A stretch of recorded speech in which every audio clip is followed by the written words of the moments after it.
Trans 102 – How to Have a Successful Transition. If you are a trans person undergoing transitioning, you may be wondering what defines its success. It's important to determine what a successful transition entails for you. Similar to any other project that you begin, when you fix a set of goals, it becomes easier to align your actions and behavior to attain the desired outcome. It is easier to measure progress when you have a final destination in mind. Think of it like a work-based project. In your current professional project, you may have specific goals and a certain vision for what you want to achieve. As you move forward, you may find it easier to measure your performance and your progress. It is also simpler to determine a path to reach your outcome. This holds true for transitioning as well. However, it is important to delineate expectations and goals when transitioning. Initially, many people tend to have unrealistic expectations which change over time as they become aware of the complexities and intricacies underlying the process. Goals, on the other hand, must be realistic. You must be able to determine what can be achieved in the near future and what requires more work. This will not only help you plan better, but also ensure that you are not disappointed during the journey. Therefore, it is also crucial to redefine what success means to you at different stages of transitioning. If you are starting your journey, decide a timeline to monitor your goals, maybe 1 year. Determine where you want to be after that time period, professionally, personally, and as a transitioned person. Maybe you want a promotion, or maybe you want to be done with your bottom surgery as well as voice transitioning. Work on these items for the next 1 year, and then revisit your goals. Remember that aiming high is not necessarily a bad thing. For some, transitioning does not take as long as you might think it might.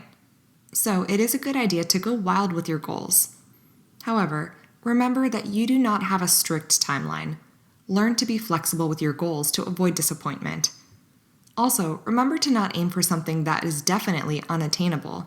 For instance, voice transitioning is challenging but completely achievable, so that can be a part of your 1-year goal.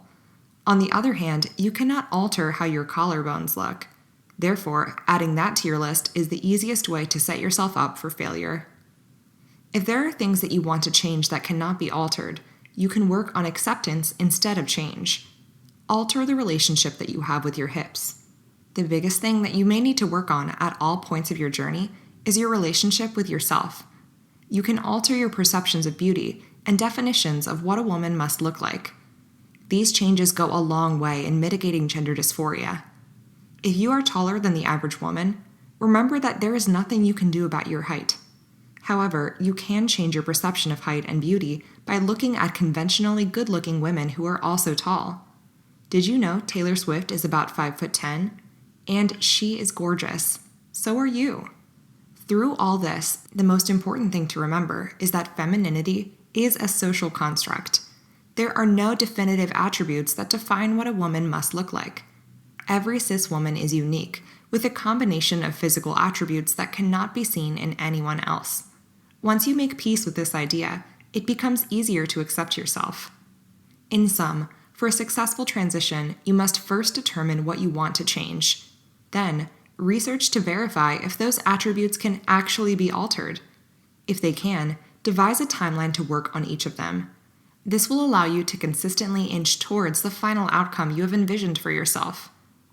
Remember that professional and personal goals must align with your transition goals. You cannot undergo facial feminization surgery in 6 months if you do not save enough money. Therefore, be realistic about what you can achieve considering the resources you have. If you're having trouble visualizing who you want to be, try writing a letter to your future self. This may lead to several epiphanies about who you want to be. Then, start working towards that today. We hope this helped. Good luck!